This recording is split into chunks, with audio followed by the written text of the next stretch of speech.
My husband had an affair and doesn't love me anymore, but he's guilting me that we need to stay together for our son's sake. I am at a crossroads regarding my marriage. There was infidelity on his part several years ago, shortly after the birth of our child. He claims there was nothing physical, just an emotional affair, but he never told me who it was with. I was devastated and didn't have evidence that it was physical, so I decided to accept his story. With the help of a therapist and a focus on activities I enjoy, I was able to rebuild my self-confidence. Although our relationship has never fully recovered to the way things were before the affair, things have been peaceful in our house. Recently, I've realized that I want more from my marriage. Our child is older and less dependent on me. I'm stable in my career, and we are debt-free. I feel healthier and more in control of my life than ever before. My drive for bedroom intimacy has come back stronger than ever, and I have a zest for life that I haven't had since before the affair, but my husband seems content with the way things are. He doesn't put any effort into spending time with me, there is no intimacy on his part, and he does not initiate in the bedroom. To be honest, he does not seem very interested in me. I have talked to him about my needs and how I'm feeling. He claims he has low testosterone but won't do anything about it. He doesn't want to go to any sort of counseling, and stated that he doesn't feel the urgency to fix anything in our marriage. At this point in our marriage, we should be enjoying our new freedom with no debt and an older child. I want to travel, go on adventures, and have lots of bedroom intimacy, but he is just not interested. We have weekly talks to no avail, he's just getting annoyed at this point. We had another one tonight and it was more of the same. He says he can't commit to doing the work because he doesn't know how much work it's going to entail. What about our kid? I do love you, blah blah blah. I know it's time for me to stop chasing and just walk away. It's so damn scary though. Update 1. I had a final talk with my husband. Here is a synopsis of our conversation. I told him that I refuse to live like this any longer. I want a husband, not a roommate or co-parent. His response is that we owe it to our son to provide him with a two-parent household. I told him that we owe it to our son to be happy so that he knows what happiness looks like. I don't want to normalize this environment for him. My husband doesn't understand why he can be content to live like this, but I can't. He accused me of being insecure because I can't live without a man. My husband says that we should continue to carry on like this for our son, and maybe the relationship will improve with time.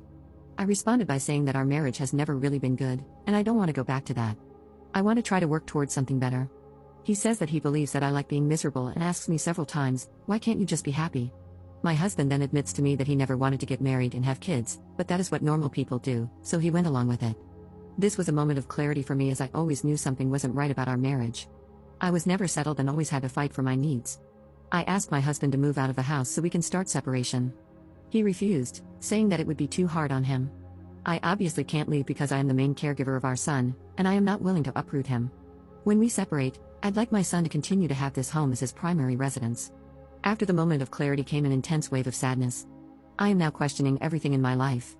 I started to cry, and he got frustrated and left, and we have not said anything to each other since. We briefly discuss household duties and childcare, but that's it. My husband has been helpful around the house, with our son's school activities and schedule, very attentive to our son, polite and not nasty, planning family game nights, and suggesting things we can do together as a family, most of the things I begged him to do for the last 16 years. This is just confusing and infuriating. Why now when I have one foot out the door? I really don't know what to do at this point. He doesn't want me to leave but won't stop me if I do. He won't leave but has stated verbatim that he refuses to work on our marriage. I am totally confused and am seeking advice. Please note, just leaving is not an option for me. I'd have to leave my son, and that is not an option. Update 2. I have contacted a divorce lawyer just to see what my options are, and he was so incredibly helpful. We'd approach it as an uncontested divorce, splitting everything 50-50. My heart breaks at the thought of not seeing my child every day. We have a very good relationship, and I'm the person he talks to about stuff, but I do not want him to think that this is healthy for me, because it's not. I'm constantly questioning my worth and what I did wrong. Thank you all for your honest feedback. Update 3. Hi everyone, it's been over a year since I posted in this community but wanted to give you an update since you all were kind enough to offer advice on my earlier posts. What a difference a year can make. If you've read my previous posts, you'll know that I was in a really crappy situation this time last year. My marriage had ended years before it was truly over, and I was in the throes of grieving it. I contemplated ending it all, but thank goodness I was able to talk myself out of it. Since then, I've separated from my husband, purchased a house, got a new job, ran a marathon, met a new man, and traveled quite a bit. It's been a wild and busy year. I won't get into all the details of the adventures I've had, but if you'd like to know more, just message me. Now that I've slowed down, I'm sitting here on the eve of Thanksgiving reflecting on the year. A few of my thoughts: they say marriage is hard, and divorce is hard, and to choose you're hard. Divorce is definitely much harder, and it's something I would not celebrate unless the person is in danger. There are times where I wonder if I did the right thing. Not because I miss my ex, but because I was safer married. It's less scary facing the devil you know than the devil you don't know. Ultimately, I know I did the right thing. One cannot live with constant disrespect from their spouse and expect to be well mentally, but I will always wonder if I could have held out a bit longer, at least until our child was in college and out of the house. There really is no perfect person out there waiting for you to find them. There are a lot of imperfect people who are either doing the work or not. I constantly check in with myself to ensure I'm one of the ones doing the work. Unfortunately, there are more folks not doing the work. I get it, it's hard and painful. It's slow going and takes an incredible amount of strength to really look at your own issues, strength to leave relationships that do not work for you, regardless of who is at fault, and strength to be alone. We always want the story to be a victim and villain scenario, but the reality is in most cases it's not.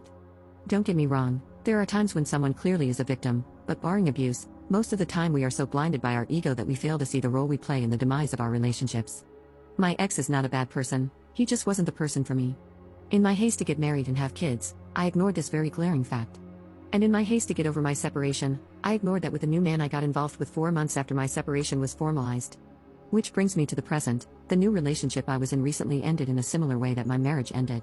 They say that the universe will keep sending you the same lesson until you learn it, and more true words have not been spoken. At least I can recognize this now, and when you know better, you can do better. FYI, it's not the universe, it's me. I went right back to what I know. And finally, the one thing I've learned to notice in my life are the constants: my health, my incredible family, the amazing girlfriends that have stood by me, and my own strong mental fortitude. I know I will always take care of me, and that is so comforting.